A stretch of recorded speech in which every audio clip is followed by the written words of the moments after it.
भरोसा, बदलते भारत की शान।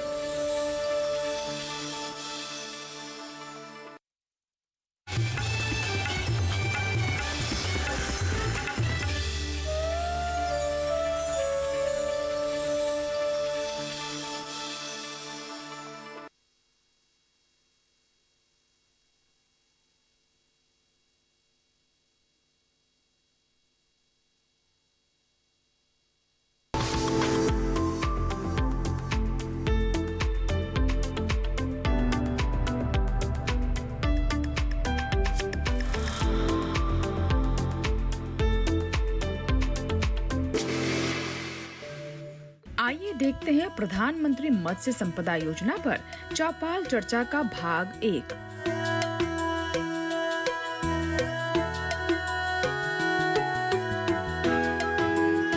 नमस्कार, स्वागत है आपका चौपाल चर्चा में। आपके साथ मैं हूं अंजुल सिंह। जैसा कि आप जानते हैं कि चौपाल चर्चा एक ऐसा कार्यक्रम है जहां हम देश के अलग अलग हिस्सों में जाते हैं, अपनी चौपाल जमाते हैं, किसानों से बात करते हैं और साथ ही होते हैं हमारे कृषि विशेषज्ञ भी। तो आज हमारी टीम पहुंची है हरियाणा स्थित चौधरी चरण सिंह हरियाणा कृषि विश्वविद्यालय में। यहाँ आज हम बात करेंगे प्रधानमंत्री मत्स्य संपदा योजना के बारे में। तो चलिए चलते हैं अपनी चौपाल में।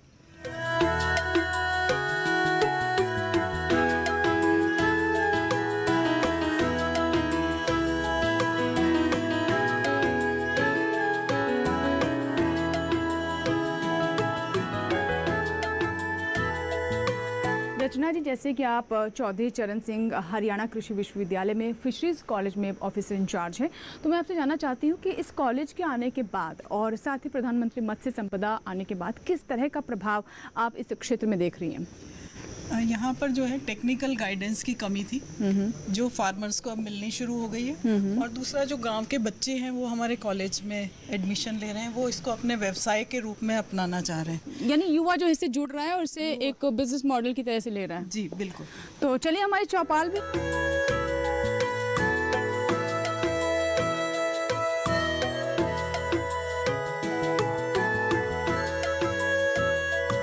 मैंने आपको बताया कि हमारी चौपाल यहाँ पर सज चुकी है और यहाँ पर बड़ी संख्या में किसान भी हैं और छात्र भी हैं और आज हम पहुँचे हैं बहुत ही ख़ास जगह में। तो सबसे पहले आपको बता दूं कि आज हम हैं हरियाणा के हिसार में चौधरी चरण सिंह हरियाणा कृषि विश्वविद्यालय में। तो जोश देखकर आप समझ गए होंगे कि यहाँ पर बहुत सारे छात्र भी हैं। ये वो छात्र हैं जिन्होंने कभी अपना सपना संजोया था कि वो इस यूनिवर्सिटी में पढ़ेंगे। और आपको ये भी बता दूं कि जो भी छात्र या फिर कृषि के क्षेत्र में, कृषि शिक्षा के क्षेत्र में आगे बढ़ना चाहते हैं, उनका ये सपना है कि उन्हें इस कैंपस में जगह मिले। तो यहाँ से हम शुरुआत करेंगे आज की चौपाल चर्चा की और साथ ही आपको ये भी बताएंगे कि किस तरीके से इस यूनिवर्सिटी का बहुत महत्वपूर्ण योगदान रहा है हरित क्रांति में। तो आज हम बात करेंगे प्रधानमंत्री मत्स्य संपदा योजना पर।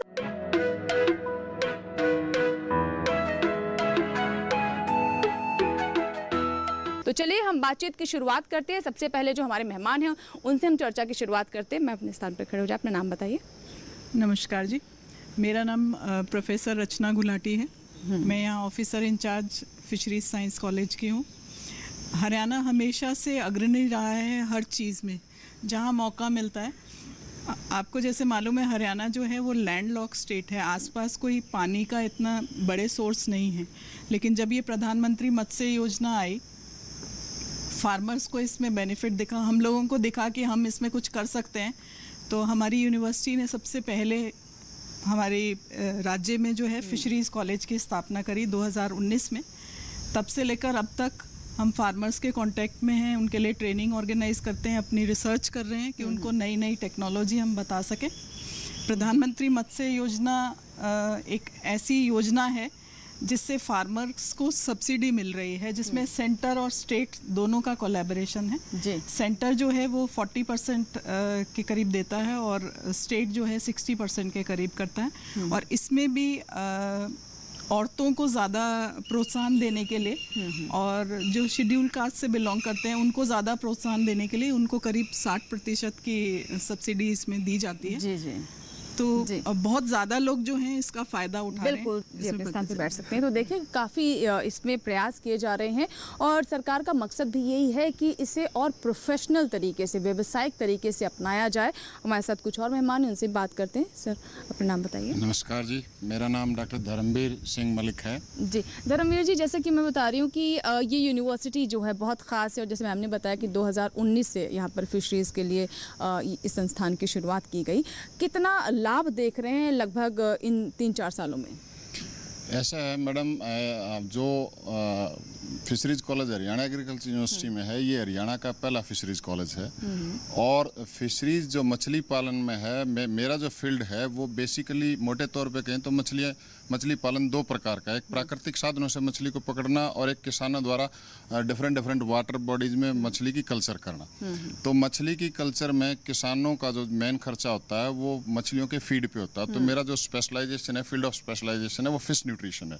जहाँ तक बात किसानों को फायदे की है, जो ट्रेडिशनल खेती है, rice, wheat, sugar cane etcetera, उससे लगभग 3 से 4 गुना जो प्रॉफिट है पर यूनिट। यानी कि 1 एकड़ में अगर आप ट्रेडिशनल खेती में 50,000 का फायदा लेते हैं तो आप मछली पालन में उसमें 2 लाख से भी ज़्यादा का आप फायदा ले सकते हैं। तो ये तो मतलब किसानों की आय बढ़ाने में बहुत महत्वपूर्ण भूमिका निभा रही है।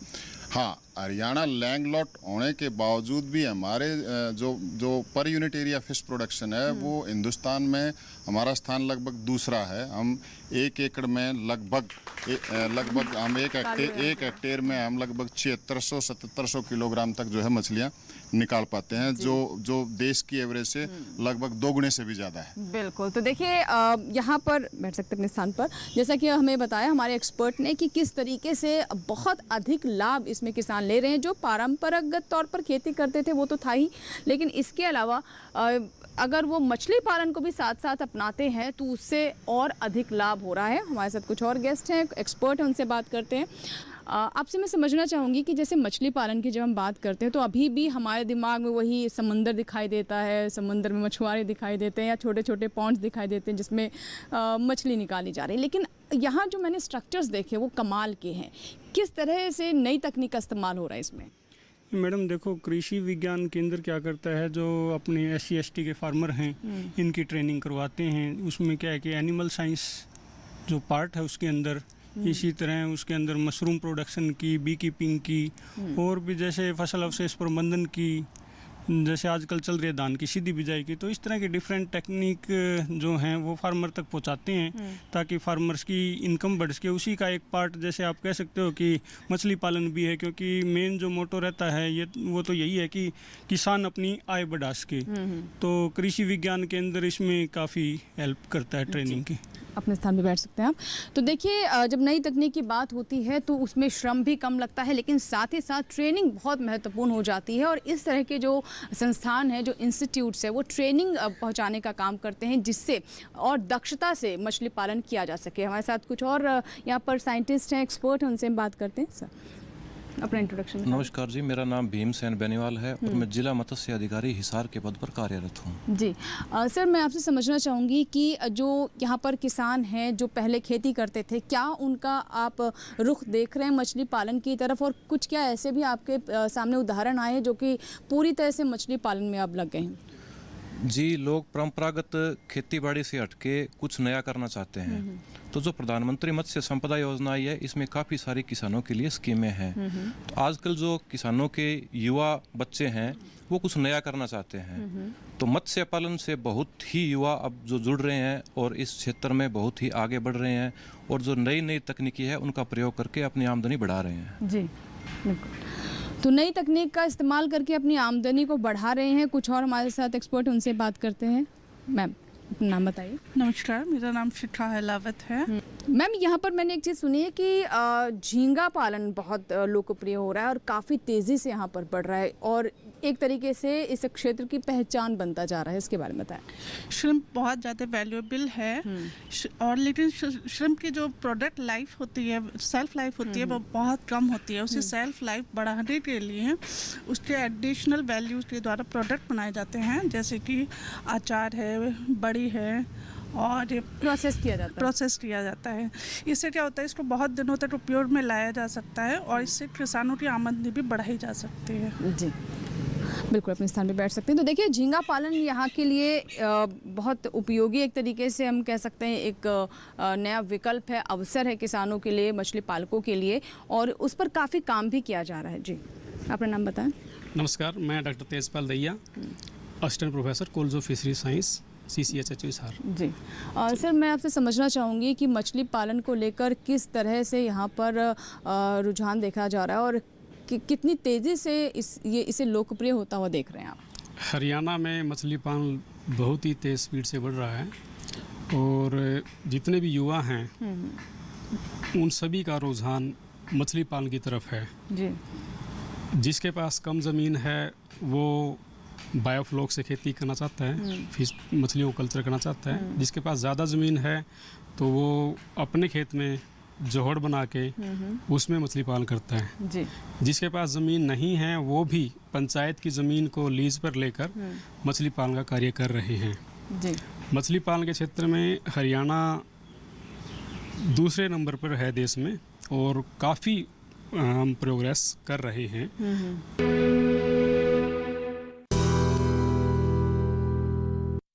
आइए जानते हैं कि क्या विशेष इस योजना में और कैसे हमारे मछली पालक इससे जुड़ सकते हैं।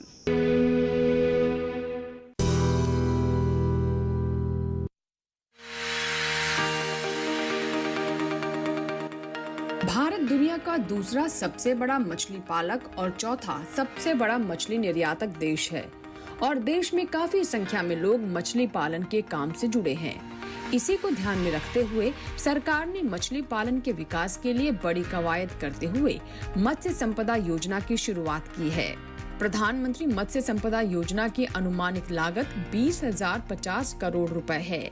इस योजना से मछली पालन के क्षेत्र से जुड़े मछुआरों, मछली किसानों, मछली श्रमिकों, मछली विक्रेताओं और अन्य हितधारकों को फायदा होगा। इस योजना का उद्देश्य नीली क्रांति के जरिए देश में मछली पालन क्षेत्र के सतत और जवाबदेह विकास को सुनिश्चित करना है। प्रधानमंत्री मत्स्य संपदा योजना पूरे 5 साल के लिए लागू की गई है। योजना वित्त वर्ष 2020-21 से 2024-25 के दौरान लागू रहेगी। इस योजना से मछली पालन क्षेत्र की गंभीर कमियों को दूर करते हुए उसकी क्षमताओं का भरपूर इस्तेमाल किया जा सकेगा। साथ ही मछली पालन क्षेत्र में 9% की सालाना दर से वृद्धि के साथ 2024-25 तक 22 मिलियन मीट्रिक टन उत्पादन का लक्ष्य हासिल किया जा सकेगा। इतना ही नहीं, इस योजना के जरिए मछली पालन के लिए गुणवत्ता युक्त बीज हासिल करने और मछली पालन के लिए बेहतर जलीय प्रबंधन को भी बढ़ावा मिलेगा। मछली पालन के लिए जरूरी अवसंरचना और मजबूत मूल्य श्रृंखला विकसित की जा सकेगी। इस योजना के जरिए शहरी और ग्रामीण क्षेत्रों में मछली पालन से सीधे या परोक्ष रूप से जुड़े हुए सभी लोगों के लिए रोजगार और आय के बेहतर अवसर उपलब्ध हो सकेंगे।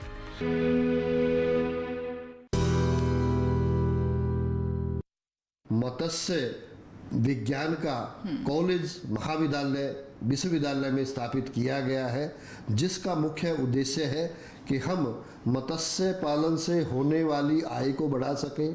मत्स्य पालन में किसानों को या मत्स्य पालकों को जो समस्याएं आती हैं उनका निरंतर समाधान भी आवश्यक है, चाहे वो बीमारी से संबंधित हो, चाहे उन्नत बीज से संबंधित हो, चाहे अच्छा फीड देने से संबंधित हो। इन्हीं सभी विषयों पे विश्वविद्यालय कार्य कर रहा है शोध का। ऐसे प्रोजेक्ट्स भी हम लेके आए हैं। माननीय प्रधानमंत्री जी ने भी एक स्कीम शुरू की है जिसके तहत हमारे किसानों को भी सहायता दी जाएगी और जो विश्वविद्यालय में शोध हो रहा है उसके तहत हम प्रोजेक्ट्स लेके इन विषयों पे कार्य करेंगे। और दूसरी जो सबसे बड़ी बात है कि हम ऐसे टेक्नोक्रेट इस विश्वविद्यालय से, चाहे वो ग्रेजुएट हो, चाहे वो छोटे डिप्लोमा कोर्सेज के रूप में मास्टर डिग्री हो, PhD की डिग्री हो, इस तरह के शोधार्थी यहाँ से जब फील्ड में जाएंगे उससे किसानों को वो उन्नत तकनीकें भी बताएंगे, उनकी पैदावार भी बढ़ेगी। और एक जो सबसे बड़ी बात है कि जितना भी हमारा सीवेज का वाटर है जी, उसको ट्रीट करने के बाद भी मछली पालन अच्छे से किया जा सकता है। उसकी जो तकनीकें हैं उनको वैज्ञानिक रूप देने के लिए, उनको हम रिकमेंड कर सके, उसमें जो कमियां हैं उनको दूर करने के लिए भी विश्वविद्यालय प्रयासरत रहेगा। तो न केवल टेक्निकल नॉलेज बल्कि समय समय पे उन्नत बीज, उन्नत तकनीक देकर किसानों की आय बढ़ाने का कार्य विश्वविद्यालय के द्वारा किया जा रहा है। हरियाणा सरकार के द्वारा, माननीय मुख्यमंत्री जी के द्वारा इस पे विशेष जोर है कि जितना भी जल भराव का क्षेत्र है वहाँ पे मछली पालन, कृषि, आपका अन्य जो कृषि से जुड़े हुए व्यवसाय हैं उनको साथ में समन्वित करते हुए किस प्रकार से हम किसान की आय न केवल दुगनी बल्कि उससे ज़्यादा करने का एक प्रयास है।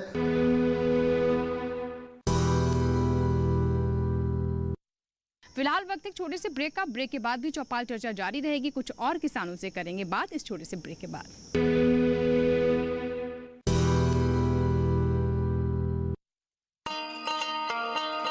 किसान भाइयों गांठ बांध लो, गांठ बांध लो, बहुत बहुत है काम की, समृद्धि के पैगाम की। मिट्टी के मिजाज को समझो, मिट्टी के हर राज को समझो, मिट्टी की तुम जांच कराओ, मुफ्त सॉइल हेल्थ कार्ड ले जाओ। कभी मुनासिब बीज लगाओ, सही किस्म की खाद ले आओ, जितनी जरूरी उतनी डालो, सही मात्रा खुद पहचानो, इसको अपना मंत्र बना लो, मिट्टी की सेहत तो जानो। बात बहुत है काम की, कम लागत अधिक वरदान की। किसान भाइयों गांठ बांध लो, आज ही मिट्टी की जांच कराएं, राज्य सरकार के कृषि अधिकारी से संपर्क करें और मुफ्त में सॉइल हेल्थ कार्ड पाएं। कृषि और किसान कल्याण मंत्रालय द्वारा किसान हित में जारी।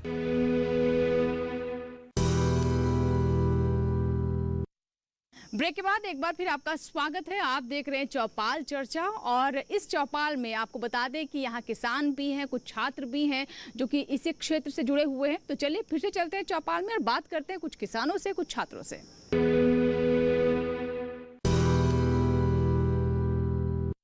जी अपने स्थान से खड़े हो जाए, अपना नाम बताएं। जी नमस्कार, मैं किसान, नाम मेरा कुलदीप सिंह, गांव कुंवारी, जिला हिसार। कुलदीप जी ये बताएं कि क्या आप मछली पालन करते हैं? हाँ मैम जी, मच्छी पालन मैंने शुरू किया है आर्य सिस्टम, जो कि उसी पानी को बार बार यूज़ करना और इसके अलावा कोई पानी यूज़ नहीं करना, क्योंकि हमारे यहाँ आपको पता है थोड़ी पानी की कमी है और उस वजह से मैंने एक आर्य सिस्टम चालू किया है। और प्रधानमंत्री मत्स्य संपदा योजना के अंतर्गत बहुत अच्छी तकनीकी हो जी। थोड़ा हमें बताएंगे, हमारे अन्य जो दर्शक देख रहे हैं, ये आर्य सिस्टम होता है क्या है कि उसी पानी को बार बार जैसे आप बता इस्तेमाल किया जाता है? मैम जी उसमें क्या होता है कि बड़े बड़े टैंक बनाए जाते हैं, वो पानी सर्कुलर घूमता रहता है सर और कुछ कंपोनेंट लगते हैं, उनको फिल्टर होता है सर मैडम बार बार, और वो पानी बार बार वही यूज़ होता रहता है। उसकी जो वेस्टेज होती है, मच्छी की जो वेस्टेज निकलती रहती है बार बार जी, 4-5% पानी वेस्टेज होता है, ज़्यादा नहीं होता, मोस्टली वही पानी यूज़ होता है। अच्छा, तो ये कोई महंगा सिस्टम तो नहीं होता? मैम जी महंगा सिस्टम है, परंतु प्रधानमंत्री मत्स्य संपदा योजना जैसे मैडम ने बताया 60% की मदद है, मोस्टली उसी में कवर हो जाता है। तो ये बताइए कि जब से आप मछली पालन कर रहे हैं कितनी कमाई बढ़ी आपकी? मैम जी कमाई तो मैंने अभी चालू किया है, उसका थोड़ा टाइम लगेगा, परंतु मोस्टली है कि ट्रेडिशनल जो खेती है उससे तो बहुत बढ़िया है। अच्छा बिल्कुल। तो देखिए ये प्रगतिशील किसान है, तालियां हो जाए इनके लिए, बैठ जाइए। और नई तकनीक का इस्तेमाल कर रहे हैं, और जब हमारे अनुभवी किसान ऐसी नई तकनीक की तरफ अपना रुझान दिखाते हैं तो और भी ज़्यादा खुशी होती है, क्योंकि देखिए जब जोश और अनुभव एक साथ होते हैं तो एक अलग तरह की ही तस्वीर होती है। कुछ हमारे साथ यहाँ पर युवा किसान भी है, छात्र भी हैं, तो उनसे ही बात करते हैं। आप अपने बारे में बताएं। My name is Nitin Kumar. Ma'am actually जो रीसर्कुलेटिंग एक्वाकल्चर सिस्टम है, इसमें हमें पता है कि जो पॉपुलेशन जिस स्तर पे हमारे देश में बढ़ रही है और पानी की कमी होती जा रही है, तो वो सिस्टम हमें चाहिए जो भूख भी मिटाए और पानी भी बचाए। सो आरएस उसके लिए खरा उतरता है। तो जो पानी इसमें है वो बाकी बायोफ्लॉक पॉन्ड के अलावा जो इसमें पानी होता है वो बेहतर रहता है, और जो मछली इसमें होती है वो काफ़ी ज़्यादा क्वालिटी में हाई रहती है। सो ये सिस्टम थोड़ा महंगा तो है, इसको सेटअप करने में अच्छा टाइम और प्रॉपर साइंस लगती है, ये साइंस के बिना काम नहीं करेगा। तो जिसको ये शुरू करना है उसको अपनी फंडिंग और साइंस की थोड़ी नॉलेज होनी चाहिए, जो आपके पास है। जी जी, अनुभव आपके पिताजी के पास है। जी बिल्कुल, ऐसा आप कह सकते हैं, वो मेरे पास है और ये कॉम्बिनेशन से काम बन रहा है। सो ये आरएस सिस्टम बहुत ही अच्छा है। अगर आपके पास एक्सपीरियंस है और आप थोड़ा नॉलेजेबल हैं तो आप इससे अपने प्रॉफिटेबल को एक्सपोनेंशियली ग्रो कर सकते हैं। भाई मुझे तो लगता है यहाँ पर इनके लिए जोरदार तालियां होनी चाहिए।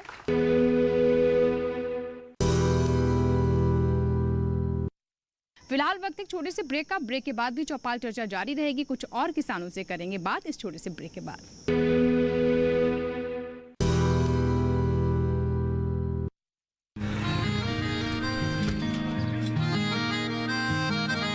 क्या बात है भाई, आजकल तो काफी खुश नजर आ रहे हो। क्यों ना हो, अब मैं ऑर्गेनिक खेती जो कर रहा हूँ ये पूरा प्राकृतिक है, ऑर्गेनिक है। इसमें हमारे खेत, हमारी फसल और हमारी जेब सब फायदे में होते हैं और इसमें लागत भी कम है। जी हाँ, आप भी ऑर्गेनिक खाद का प्रयोग करें, अपनी फसल और मिट्टी को तंदुरुस्त बनाएं और आपकी आमदनी में इजाफा करें। अधिक जानकारी के लिए किसान call centre toll free number 1800-180-1551 पर कॉल करें और लॉग ऑन करें kisan.gov.in और farmer.gov.in। कृषि और किसान कल्याण मंत्रालय द्वारा किसान हित में जारी।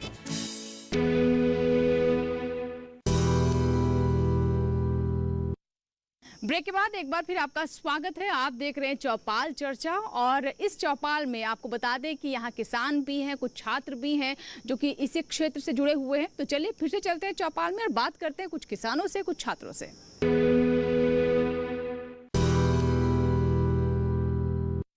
चलिए बात करते हैं कुछ और यहाँ पर छात्रा भी हैं। आइए अपना नाम बताएं। जी मेरा नाम सुषमा है जी, मैं यहाँ पे PhD स्कॉलर हूँ। अच्छा, वेरी गुड। क्या बताना चाहेंगी और किस तरह आप देख रहे हैं कि आपका योगदान हो सकता है इस क्षेत्र में? जी मैम, हमारा जो काम है वो फीड न्यूट्रिशन पे है। जो फ़िश का जो फीड है उसमें मतलब कि कितना फॉर्मुलेशन होना चाहिए फीड का जिससे कि उसकी अच्छी ग्रोथ आए। तो उसकी यहाँ पे हमारे कॉलेज में फॉर्मुलेशन भी करी है श्रिम्प कल्चर के लिए, और मतलब कितना फैट, कितना प्रोटीन कंटेंट उसमें होना चाहिए। तो उस चीज़ को हम प्रोटीन बताते हैं बहुत ज़रूरी रहता है फीड में मछलियों के लिए। इसमें उससे जो है ग्रोथ अच्छी आएगी और जिससे कि जो है किसान को अच्छी जो है आमदनी मिलेगी।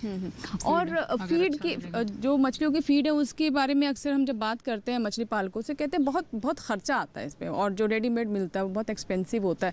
तो क्या इस पे भी काम किया जा रहा है कि इस तरह के फीड का कॉम्बिनेशन हो कि पॉकेट फ्रेंडली भी हो? जी मैम, यहाँ पे मतलब ऐसा चल रहा है कि हम ट्राई कर रहे हैं कि जिससे मतलब किसान को कम से कम उसकी लागत रहे और उनका जो है आमदनी अच्छी हो जाए। ऐसा हम ट्राई कर रहे हैं फीड फॉर्मुलेशन बनाने की। हमारे जो किसान हैं, जो मछली पालक हैं, उन्हें फीड जो मछलियों का फीड होता है उससे जुड़ी कोई सलाह भी देना चाहेंगे अपनी तरफ से? मैम सलाह ये है कि मतलब फीड ऐसी होनी चाहिए जिसमें प्रोटीन कंटेंट वो ज़्यादा रखें और फॉर्मुलेशन कुछ इस टाइप से होनी चाहिए जिससे जो है उनकी ग्रोथ अच्छी आए। कुछ ऐसा ना हो कि उसमें प्रोटीन कम है और कुछ और कंटेंट फैट वगैरह ज़्यादा है जिससे उसकी रिटार्ड ना हो ग्रोथ।